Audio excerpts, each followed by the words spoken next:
welcome to part 3 of my summer doll haul. I just did number 2 and I watched through it and it was excruciating listening to me like stall before really simple words. But I guess every time I do it, it gets a little bit easier. My goal is to someday do super polished, like tutorial type videos. But you have to start somewhere, and right now I'm just trying to get more comfortable talking to the camera. Maybe someday I'll sit in front of it, but not for a while. Okay, so the first one I have here is this Coraline doll. I got, it's funny. I took her out of the box and she's got this weird color on her. I'm not sure if that's intentional.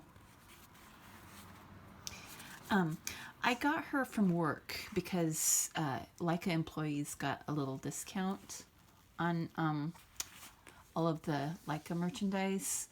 So I think I got her for like $30 when she's like $45 originally.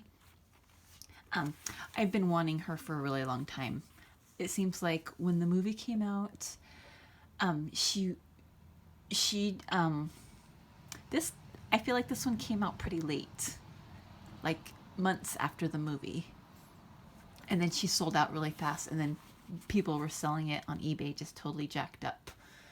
But yeah, since she was available, I decided to get her. It's kind of weird to see the quality of her compared to the real thing, which, I mean, when I think about my first day at Leica, one of the first things I noticed was this table spread that was full of all these little dolls that they were like little examples to present to the director, like different styles, different colors of outfits and stuff, and my heart just melted.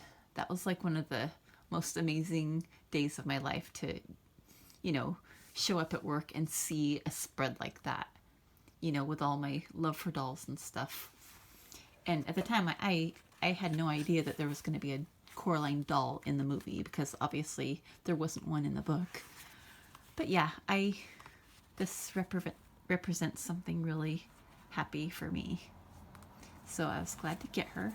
I'm not sure about this weird coloring, but that's okay. I'll keep her displayed facing forward. The next one is one that I got at the Goodwill. Since I got this, I've seen quite a lot of these, but she's like the full size, like giant Barbie. It's interesting because her where she bends at the waist, it's like she's like split at an angle, so she turns this way down and this way up. It's kind of an interesting design. I can kind of see why they didn't continue doing this. Well, I don't know. I guess they have made giant Barbies, but yeah, it's interesting. Yeah, she's really dirty. Her face mold is almost the exact same thing as like the Barbies I grew up with during the 80s, late 70s, early 80s. But yeah, I like the 80s outfits with the crisscross like bodysuit things. Yeah, so I don't know what I'm gonna do with her. I'll probably get rid of her. I like her though. The next one I was super happy to find because ever since I was a little kid, my mom had been telling me about this horribly ugly doll named Pitiful Pearl that her sister had to have. And my mom would always just tell me how it was so weird that her sister wanted this homely little doll that was like a beggar. Because I guess my mom always liked really pretty dolls. So I've always like fantasized about what the doll looked like. And I think when eBay came out, that was like my first time that I was able to look her up and see what she looked like, find her. But I don't think I'd ever seen one in person. But I found her at the Goodwill, and she was $5, which I guess is kind of high. I'm not sure if her dress is original or not, but it's close enough. And I'm gonna have to make a little scarf for her head. But yeah, isn't she just like the funniest looking girl? um, I feel like it's her mouth because her eyes are actually really cute, and her nose, her little button nose. If her mouth was a little bit like normal and not so like Peanuts character, like.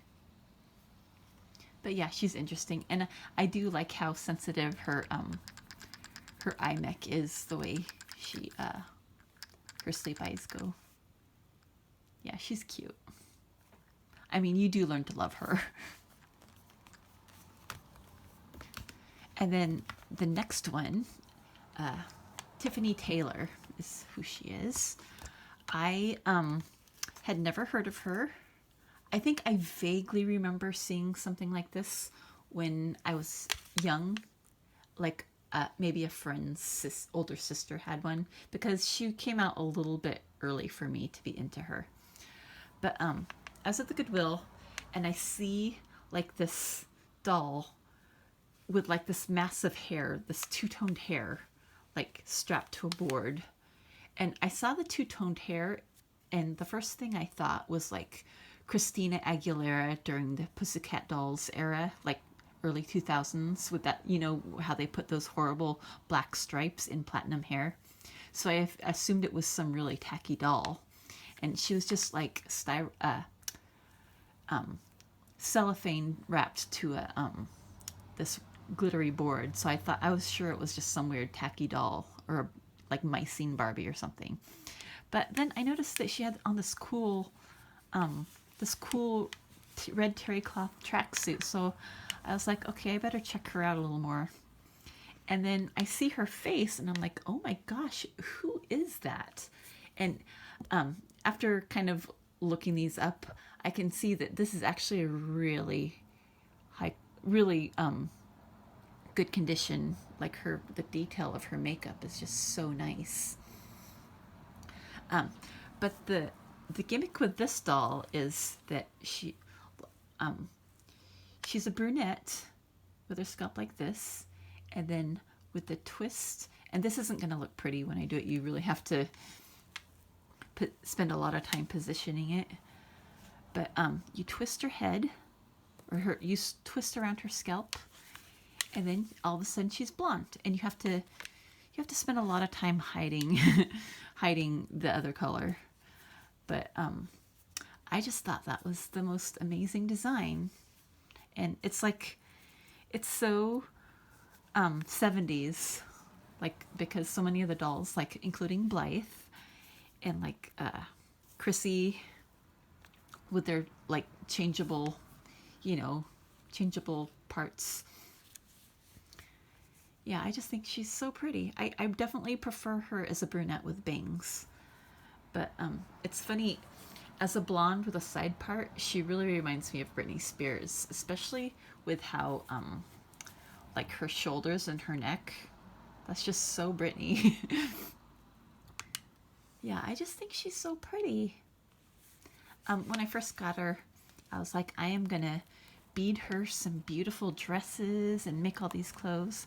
But you know, I never have time for that because I work a lot. But maybe now I'll finally get a chance because I'm not working for a little while.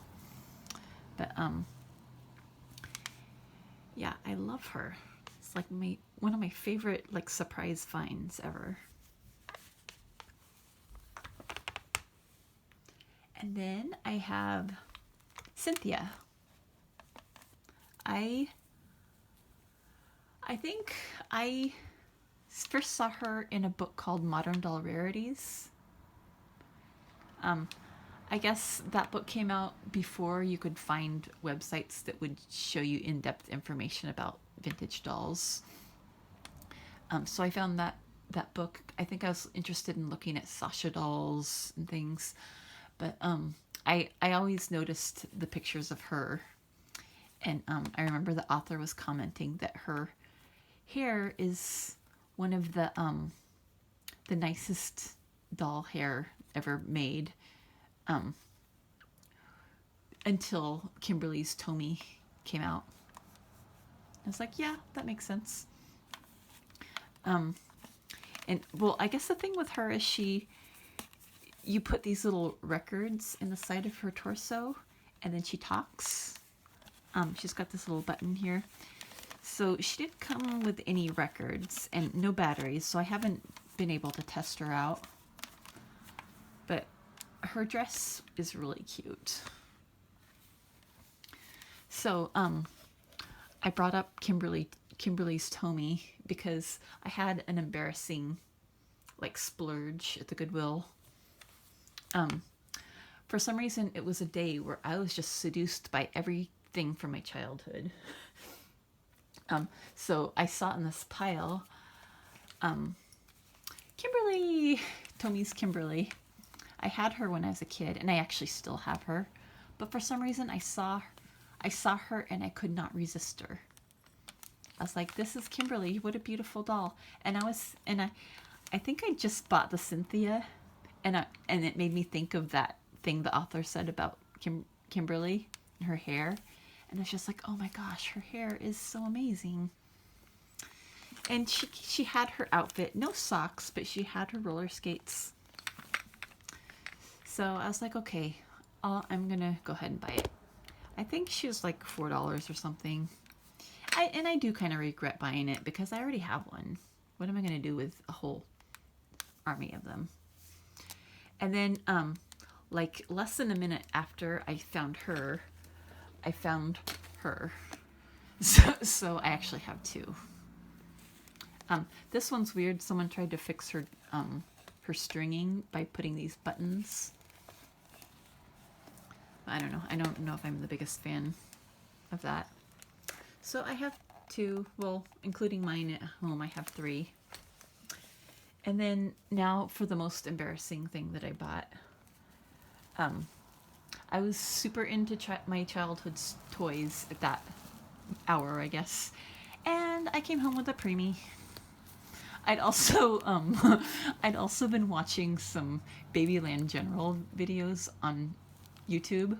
So for some reason, I had Cabbage Patch fever, which I have not had in a really long time. Not since I was a little kid. But I did see her. It's at the Goodwill. It's kind of rare to find Cabbage Patch dolls that have all of their clothes, including their shoes and socks, and a pacifier. And this is a first run preemie with brown eyes. So I just couldn't resist her. And I'm probably going to sell her as soon as I get the chance because I don't need her. But I do. It has made me feel really good just playing with her a little bit. It's pretty embarrassing. And I do not want anybody to see this when they come over, so I have her hiding in the closet. So yeah, that's my my third chunk of dolls that I got this summer. Thank you for watching. I'll have another one soon. Bye.